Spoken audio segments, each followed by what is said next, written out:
అమిత్ షా లాంటి ఒక బాధ్యత పదవుండి ఆయన ఇట్లా చిల్లర మాట మాట్లాడి ఒక మహానుభావుణ్ణి, ఒక భారత రాజ్యాంగ మూల పురుషుణ్ణి, భారత నిర్మాతని, అదేవిధంగా భారతదేశ యొక్క పేరుని ప్రపంచ స్థాయిలో నిలబెట్టిన ఒక వ్యక్తిని, ఒక మహాశక్తిని, ఒక మహోన్నత వ్యక్తిని ఇట్లా అవమానపరిస్తే దీనికన్నా ఘోరం ఉంటుందా? అరే ఎక్కడ అంబేద్కర్ గారి యొక్క వారసులుగా మాట్లాడుతున్నాం. కాంగ్రెస్ పార్టీ 1948 తర్వాత అంబేద్కర్ గారిని న్యాయశాఖ మంత్రిని చేసినాము. అదేవిధంగా రాజ్యాంగ నిర్మాణ భాగంలో ముఖ్య భూమిక తీసుకొచ్చినాము కాంగ్రెస్ పార్టీ కదా. అరే అమిత్ షా వీళ్ళు బీజేపీ నాయకత్వానికి ఎప్పుడైనా కొంచెం తెలివి ఉందా? దళితులను వ్యతిరేకిస్తారు, దళిత నాయకత్వాన్ని అవమానపరుస్తారు, దళితుల యొక్క రాజకీయ వ్యవస్థను కించపరుస్తారు. ఇలాంటి వాళ్ళ దళిత కోసం ఇప్పుడు పార్లమెంట్లో అంబేద్కర్ విగ్రహం పెట్టిందే బీజేపీ, కాంగ్రెస్ కాదు. కాంగ్రెస్ ఎక్కడ నిద్రపోయింది, ఆమె కాంగ్రెస్ అధికారంలో ఉన్నప్పుడు అని చెప్పేసి అమిత్ షా అన్నారు కదా, నిజం కాదంటారా? అమిత్ షా మాట్లాడే ప్రతి మాట శుద్ధ అబద్ధాలు మాత్రమే. అమిత్ షా గారు ఎప్పుడైతే హోంశాఖ మంత్రిగా నిర్వహిస్తున్నారో ఆ హోంశాఖ పరిధిలో ఉండే విధులు ఆయనకు తెలియదు. అలాంటి పరిస్థితులు మనం ఉన్నాము. నందు గారు రాజ్యాంగబద్ధమైన ఒక హోదాలో ఉండి నీకు రాజ్యాంగబద్ధమైన పదవి నీకు అలంకరించినటువంటి అంబేద్కర్ గారిని అవమానపరిచినప్పుడు నువ్వు ఆ పదవికి అనర్హుడవు. అంబేద్కర్ గారు రాజ్యాంగం పొంచుపరచకపోతే అమిత్ షా లాంటి ఒక వ్యక్తి ఎక్కడో గుజరాత్లో పుట్టి ఎక్కడో ఎంపీ అవుతాడు.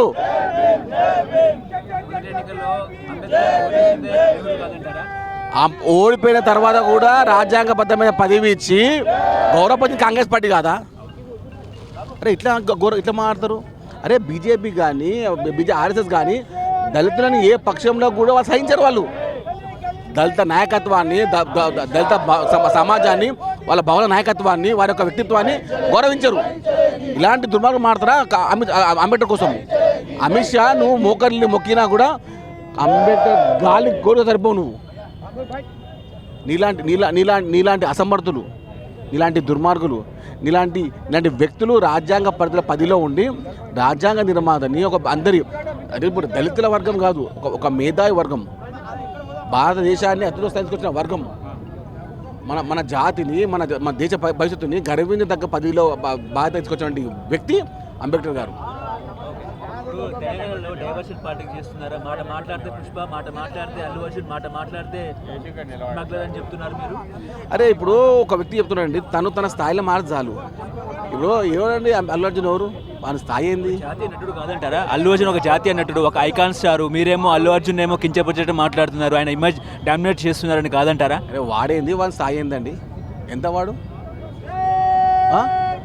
ఇట్లా ఒక మహిళ చనిపోతే ఒక వాళ్ళ పిల్లగాడు ఒక హాస్పిటల్ ఉంటే వ్యక్తిగతంగా పరామర్శించకుండా కానీ ఇట్లా మాట్లాడుకోండి. నేను ముందు వచ్చినాను, నాకు తెలియదు, నేను పోతుండే, ఏం మాట్లాడండి? బాజాప్తాగా పోలీస్ అధికారులు బయట ఒక మహిళ చనిపోయింది, మీరు అక్కడ ఉండకూడదు అని చెప్పినా కూడా నేను నెక్స్ట్ సీన్ బాగుంటుంది, ఇంటర్వ్యూలు బాగుంటుంది, చూసి పోతాను. ఏంటది? అంటే మహిళ చనిపోయినా కూడా నీకు తెలియదా? అంటే వాళ్ళ కుటుంబం మొత్తం రోడ్డు మీద వచ్చింది. అరే నీ అభిమానిగా నువ్వేం చేస్తున్నావు?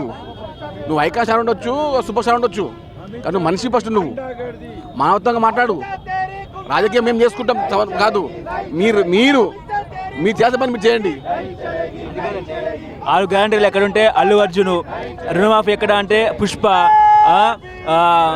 రైతు బంధు ఎక్కడ అంటే పుష్ప, తులం బంగారం ఎక్కడ అంటే పుష్ప అన్నది ఎవరు? బీజేపీ వాళ్ళ, బీఆర్ఎస్ వాళ్ళ? వాళ్ళకి పనిపడలేదు.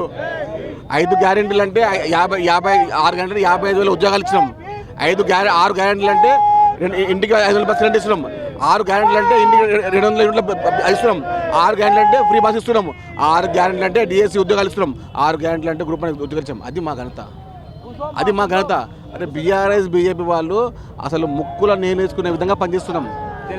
వీళ్ళకు మీడియా ఉంది కాబట్టి ఒంకర్ తింకర్గా చిల్లర మల్లరగా ఎడ్గాల్సి మాట్లాడుతున్నారు.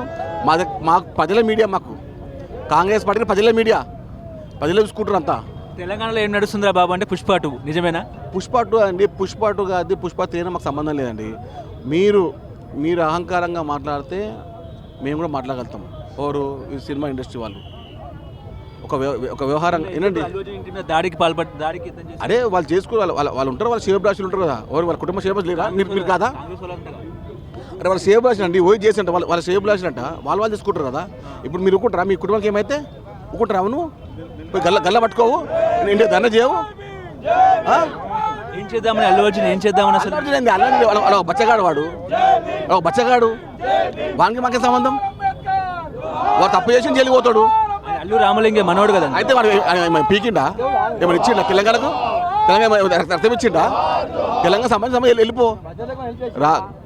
రాజకీయంగా మాట్లాడితే బాగుండదు. అంటే వెళ్ళిపోమంటారా మరి? ఏంటండి వెళ్ళిపోమంటారు కాదు రాజకీయంగా మాట్లాడద్దు. మీరు ఒక నటుడిగా గుర్తింపు ఉంది, మంచి పేరుంది, జాతీయస్థాయిలో పేరు వచ్చింది, మంచిది, మేము గౌరవిస్తాం. కానీ మేము ముఖ్యమంత్రి గారు మాట్లాడి మేము అట్లా చేసినాం ఇట్లా చేసాం మాట్లాడితే ఊరుకునే సమస్య లేదు. అంబేద్కర్ నాయకత్వం ఎట్లా భావిస్తామో అల్లు అర్జున్ నీ లాంటి చిల్లర మాటలు మాట్లాడితే కూడా మేము చిల్లర భావిస్తాము. ఆ సత్తా మాకుంది.